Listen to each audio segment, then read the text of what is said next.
happened at the end of 2 full years that Pharaoh dreamed, and behold, he stood by the river. Behold, it came up out of the river. 7 cattle, well favored and fat fleshed, and they fed in the reed grass. Behold, 7 other cattle came up after them out of the river, ill favored and lean fleshed, and stood by the other cattle on the brink of the river. The ill favored and lean fleshed cattle ate up the 7 well favored and fat cattle. So Pharaoh awoke. He slept and dreamed a second time, and behold, 7 ears of grain came up on one stalk, ranking good. Behold, 7 ears, thin and blasted with the east wind, sprung up after them. The thin ears swallowed up the 7 rank and full ears. Pharaoh awoke, and behold, it was a dream. It happened in the morning that his spirit was troubled, and he sent and called for all the magicians of Egypt and all the wise men of it. Pharaoh told them his dream, but there was no one who could interpret them to Pharaoh. Then the chief butler spoke to Pharaoh, saying, I remember my faults today. Pharaoh was angry with his servants and put me in custody in the house of the captain of the guard. Me and the chief baker, we dreamed a dream in one night, I and he. We dreamed each man according to the interpretation of his dream. There was with us there a young man, a Hebrew, servant to the captain of the guard. And we told him, and he interpreted to us our dreams. To each man according to his dream he did interpret.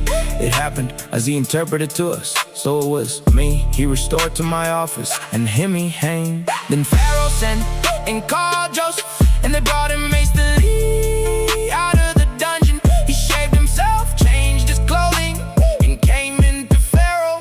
Pharaoh said to Joseph, I have dreamed a dream, and there is no one who can interpret it. I have heard it said of you, that when you hear a dream, you can interpret it. Joseph answered Pharaoh, saying, it isn't in me.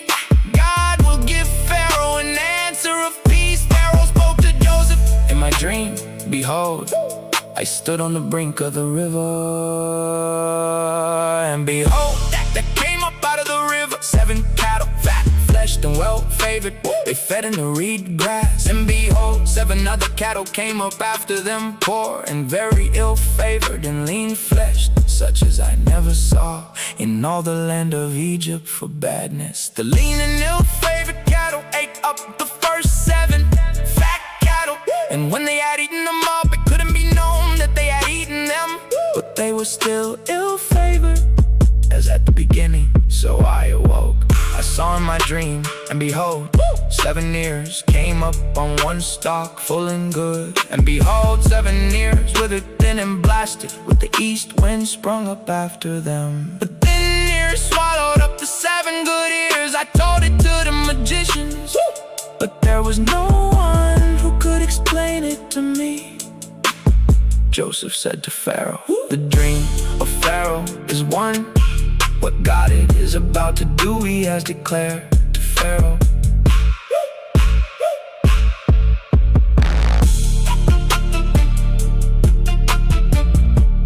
The 7 good cattle are 7 years, and the 7 good ears are 7 years. The dream is one. The 7 lean and ill-favored cattle that came up after them are 7 years, and also the 7 empty ears blasted with the east wind. They will be 7 years of famine. That is the thing which I spoke to Pharaoh. What God is about to do, he has shown to Pharaoh. Behold, there comes 7 years of great plenty throughout all the land of Egypt. That will arise after them 7 years of famine, and all the plenty will be forgotten in the land of Egypt. The famine will consume the land, and the plenty will not be known in the land by reason of that famine which follows, for it will be very grievous. The dream was doubled to Pharaoh, because the thing is established by God, and God will surely bring it to pass. Now therefore let Pharaoh look for a discreet and wise man, and set him over the land of Egypt. Let Pharaoh do this, and let him appoint overseers over the land, and take up the 5th part of the land of Egypt's produce in the 7 plenteous years. Let them gather all the food of these good years that come, and lay up grain under the hand of Pharaoh for food in the cities, and let them keep it The food will be for a store to the land against the 7 years of famine, which will be in the land of Egypt. But the land not perish through the famine. The thing was good in the eyes of Pharaoh, and in the eyes of all his servants. Pharaoh said to his servants, "Can we find such a one as this, a man in whom is the Spirit of God?" Pharaoh said to Joseph, "Because God has shown you all of this, there is none so discreet and wise as you."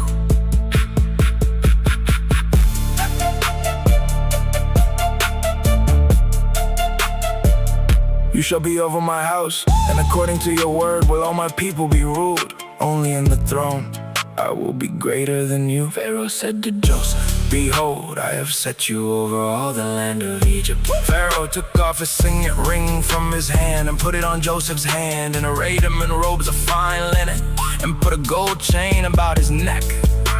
And he made him to ride in the second chariot which he had. They cried before him, "Bow the knee!" He set him over all the land of Egypt.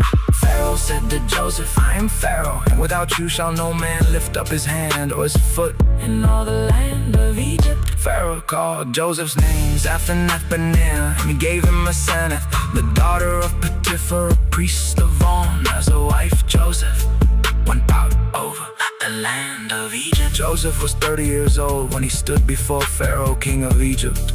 Joseph went out from the presence of Pharaoh and went throughout all the land of Egypt. In the 7 plenteous years, the earth brought forth by handfuls. He gathered up all the food of the 7 years which were in the land of Egypt, and laid up the food in the cities, the food of the field which was round about every city. He laid up in the same. Joseph laid up grain as the sand of the sea, very much, until he stopped counting, for it was without number. To Joseph were born 2 sons before the year of famine came, whom Asenath, the daughter of Potiphar, a priest of On, bore to him. Joseph called the name of the firstborn Manasseh, for he said, "God has made me forget all my toil and all my father's house." The name of the second he called Ephraim, for God has made me fruitful in the land of my affliction. The 7 years of plenty that was in the land of Egypt came to an end. The 7 years of famine began to come, just as Joseph had said. There was a famine in all lands, but in all the land of Egypt there was bread. When all the land of Egypt was famished, the people cried to Pharaoh for bread. And Pharaoh said to all the Egyptians, "Go to Joseph, what he says to you, do." The famine was over all the surface of the earth. Joseph opened all the storehouses and sold to the Egyptians. The famine was severe in the land of Egypt. All countries came into Egypt to Joseph to buy grain, because the famine was severe in all the